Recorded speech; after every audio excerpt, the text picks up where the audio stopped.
շտաբ բուժօգնության ծառայության 2-3 տարվա ընթացքում տրանսֆորմացիայի վերաբերյալ եւ իրականում մեր շտաբ բուժօգնության ծառայության որակը էականորեն բարձրացել է։ Սա ակնհայտ է դառնում նաեւ մարդկանց տված մեզ այսպես ասած մեկնաբանություններից որակի վերաբերյալ իհարկե թվերը շատ խոսուն են 141 միլիոն վնասից հասել ենք 168 միլիոն շահույթի ամբողջապես վերազինվել ենք ամբողջապես թվայնացվել ենք ամբողջապես անցել ենք անկանխիկ վճարումների եղանակի չափորոշիչներին համապատասխանեցվել ենք Էլ չասեմ, որ ես հիշում եմ առաջին գործակարգավարականներին, ես հիշում եմ զեկույցներ, որ զանգերի 78%-ն է սպասարկվել եւ իմ մոտ հարց առաջացավ, ոնց կարող է լինել, որ շտաբ բուժօգնություն մարդը զանգահարի եւ իրեն այդ զանգը չսպասարկվի։ Հիմա այդ հարցը նույնիսկ չենք քննարկում, որովհետեւ դա ենթադրվում է, որ 100%-ն էլ պետք է սպասարկվի։ Եվ իրականում կարծում եմ սա շատ կարևոր արձանագրումներ են եւ գիտեմ նաեւ որ նախարարությունը որոշակի նախաձեռնություններ ունի արդիականացման ընդհանուր համապետական շտաբ բուժօգնության ծառայության ստեղծման եւ ես կարծում եմ մեր փորձը ընդհանուր առմամբ կարող է ծառայել որպես լավ հիմք թե ինչպես կարելի է որոշակիորեն տրանսֆորմացնել ծառայությունը եւ իհարկե խոսք չի գնում մեր ծառայությունը որևէ մեկին հանձնելու մասին, բայց ընդհանուր մեկ տրամաբանության, մեկ հարթակով աշխատելուն կարծում եմ շատ տրամաբանական լուծումներ պետք է տրվեն, որոնք որ օրինակ, չգիտեմ, տրվում են, երբ որ մարդը զանգահարում է արտակարգ իրավիճակների դեպքում կամ ոստիկանություն է զանգում շատ դեպքերում, մեր շտաբ բուժօգնությունը միանգամից նույնպես գնում է, հիմա նույն տրամաբանությամբ պետք է ինտեգրել մեր ընդհանուր, այսպես ասած, ծածկույթը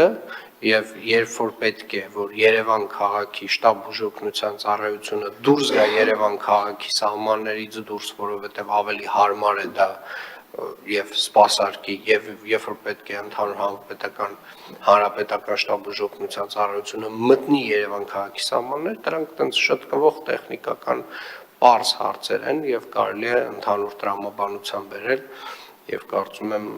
մենք պատրաստ ենք դա իրականացնել եւ նաեւ ուրախ կլինենք այս տեսակ ինտեգրացիաներին։ Շատ շնորհակալություն, պարոն Կարապետյան, եւ կարծում եմ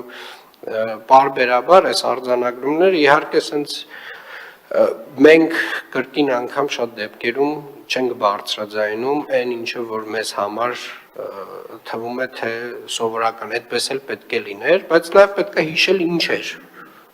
Հարգելի գործընկերներ, սիրելի երևանցիներ, մի 2-3 տարի առաջ շտաբ բուժօգնության ծառայության զանգերը սպասարկվում էին տենց մի 65-ից 70%-ով։ Մենք ունենք վնասով աշխատող կառույց, չունենք նորմալ արտահայտություն, տենց ունենք կիսատ պռատ շարժակազմ, չունենք այդ նորմալ լավ որակյալ ռեանիմոբիլները, չունենք անկանխիկ վճարում չունենք թվայնացված արմեդի հետ ինտեգրված համակարգ եւ շատ բաներ չունենք։ Հիմա այդ ամենը ունենք եւ շարունակաբար զարգացնում ենք։ Խնդրեմ, պարոն Կարապետյան։ Ուզում եի եւս մի փաստ արձանագրեի, պարոն քաղաքապետ, որ որևէ առիթի դեպքում, ասենք, խոշոր ճտպաններ որ լինում են մարզերում, մենք հասնում ենք առաջի զանգով որովհետև մեր շարժակազմերի քանակը Երևան քաղաքի համար եւ բավարար է եւ կարող ենք օգնություն,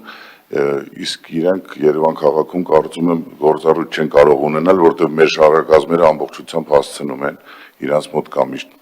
պակաս կանչեր։ Շատ լավ, ամեն դեպքում մենք GIS հարթակներ ունենք, հիմա GIS հարթակներից մեկը կարող է նվիրված լինել շտաբ բուժօգնության ծառայությանը եւ մեր բոլոր ավտոմեքենաների տեղադիրքերին, ինչպես նաեւ օրինակ կարող են սպասել նաեւ հանրապետական շտաբ բուժօգնության ծառայությանը եւ բոլոր այդ քարտեզի վրա տեսանելի լինեն եւ համակարգ ավտոմատ կերպով արդեն իսկ ասի թե որ ծառայության ավտոմեքենան, որ հասցեով պետք է մոտենա, որպեսզի ամենաարագը հասնի եւ կարծում եմ այս տեսակ ինտեգրացիաներին էլ պարոն Մանուկյան մենք